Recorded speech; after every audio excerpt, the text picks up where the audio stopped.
అది రొటీన్ గా సింగపూర్ అని కాదు, మన దగ్గర పూర్వం ఒక సామెత ఉండేది, సింగుడు అద్దంకి వెళ్ళాడని ఒక సామెత, మీకు గుర్తుందో లేదో, పెద్ద నారాయణ గారికి అలాంటి వాళ్ళు తెలుస్తుంది. అలాగా చంద్రుడు సింగపూర్ వెళ్ళాడనేది కొత్త సామెత, అది కామన్. అది ఇది ఏంటంటే సింగపూర్ కాదు, ఏ దేశమైనా తీసుకో, ఇన్వెస్ట్మెంట్ జీరో, పబ్లిసిటీ 100%.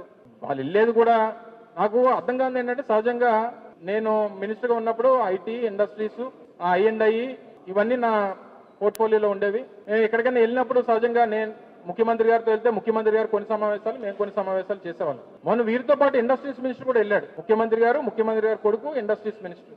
నాకు తెలిసి ఇండస్ట్రీస్ మినిస్టర్ గారు ఎక్కడ మాట్లాడిందే లేదు. తీయమనండి, ఎక్కడ రికార్డు తీయమనండి. ఏ ఒక్క అఫీషియల్ మీటింగ్ లో అన్నా, ఏ ఒక్క కంపెనీతో అన్నా, ఇండస్ట్రీస్ డిపార్ట్మెంట్ కి సంబంధించినటువంటి మంత్రి ఏ ఒక్కరితోనన్నా చర్చలు జరిపేది చెప్పానండి. అంటే లోకేష్ గారు పేపర్లు మోయడానికి వెళ్ళాడు ఆయన, అంటే వీళ్ళిద్దరిదైనా పబ్లిసిటీ, వీరిద్దరికైనా మార్కెటింగ్? అంటే రాష్ట్రాన్ని మార్కెట్ చేయడానికి వెళ్ళారా, వీరిద్దరిని మార్కెట్ చేసుకోవడానికి వెళ్ళారా? పక్కన నారాయణ గారు కూడా ఉన్నారు, మరి ఆయన ఎక్కడ మాట్లాడారు నేనైతే ఎక్కడ చూడలేదు.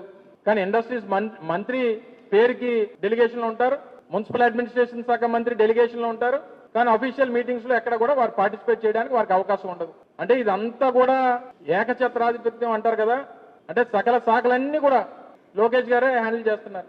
ఎప్పుడైనా పాపం డిప్యూటీ సీఎం గారు నన్ను ఒక రోజున తీసుకెళ్లారా, దావోస్ తీసుకెళ్లారా, సింగపూర్ తీసుకెళ్లారా, ఎప్పుడైనా తీసుకెళ్లారా చెప్పండి.